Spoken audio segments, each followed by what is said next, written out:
ఎంత భావదారిద్ర్యం అంటే ఇవాళ రాజకీయాల్లో కేంద్రంలో ఉన్న పార్టీ బీజేపీ వాళ్ళు మాట్లాడతారు డబల్ ఇంజన్ అట. ఏం డబల్ ఇంజన్?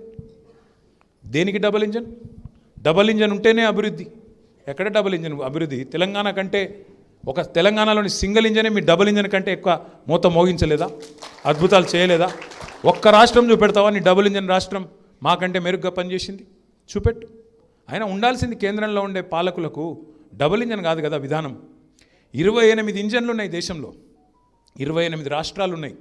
28 ఇంజన్లు ఎక్కడికక్కడ గట్టిగా ఛార్జ్ అయ్యి గట్టిగా ఉరికితే, ఒక ఇంజన్ ఇంకో ఇంజన్తో పోటీ పడి ఉరికితే అప్పుడు దేశం ఉరుకుతుంది.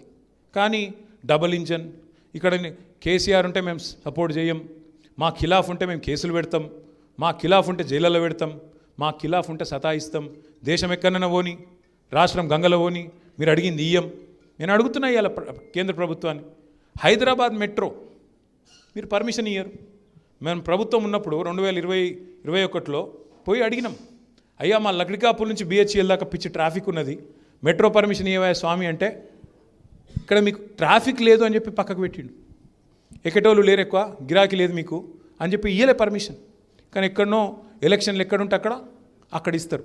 ఉత్తరప్రదేశ్లో ఇక్కడ చిన్న చిన్న నగరాలు, మీరట్, ఇంకేదో బుడ్డ నగరాలు ఉంటాయి, వాటికి మాత్రం మెట్రోలు కడతా ఉన్నారు. అంటే ఇంతకంటే సిగ్గుమాలిన పని. అందరూ బాగుండాలని కోరుకోవాలి కానీ సబ్కా సాత్ సబ్కా వికాస్ అంటాడు. ఏది సబ్కా సాత్ సబ్కా వికాస్? ఏది నీ పరిపాలన లేని, నీతో అలైన్ కానీ రాష్ట్రాలను వెనుపోటు పడవడమే సబ్కా సాత్ సబ్కా వికాసా? ఇదేనా రాజకీయం ఈ దేశంలో ఉండాల్సింది? 80 ఏళ్ళ తర్వాత జాతీయ భావన, జాతిని మేమే పొడుస్తున్నాం, ఏదో చేస్తున్నాం అని చెప్పుకునే వాళ్ళు చేయాల్సిన పని ఇది. బాధ ఎక్కడ అనిపిస్తుంది అంటే, ఒక సగటు భారతీయుడిగా శ్రీలంకకు పోయినా, మలేషియాకు పోయినా, మనకంటే బుడ్డ దేశాలు, చిన్న దేశాలు, మన తర్వాత ఎప్పుడో స్వాతంత్రం వచ్చిన దేశాలు ఎక్కడో వెళ్ళిపోయినాయి ముంగటికి. మనం మాత్రం ఎక్కడేసిన గొంగలు అక్కడనే అన్నట్టు, కులము మతము గిదే లొల్లి గిదే బొబ్బ.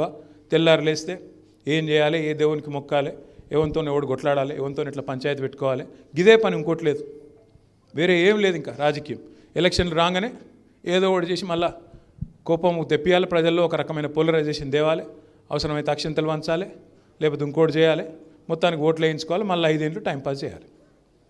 ఏం సాధించినాం? లేకపోతే బాధతో చెప్తా ఉన్నా, ఎలక్షన్లు గెలుస్తాం ఓడుతాం, కానీ దేశం శాశ్వతం, రాష్ట్రం శాశ్వతం, మన పిల్లల భవిష్యత్తు ఉండాలి అంటే నాయకత్వాన్ని సరిగ్గా ప్రజలు ఎన్నుకోవాలి.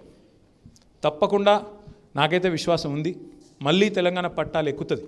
టైం పడుతుంది, ఇంకో 2 ఏళ్ళు డెఫినెట్గా ఉన్నది, ఇంకా టైం.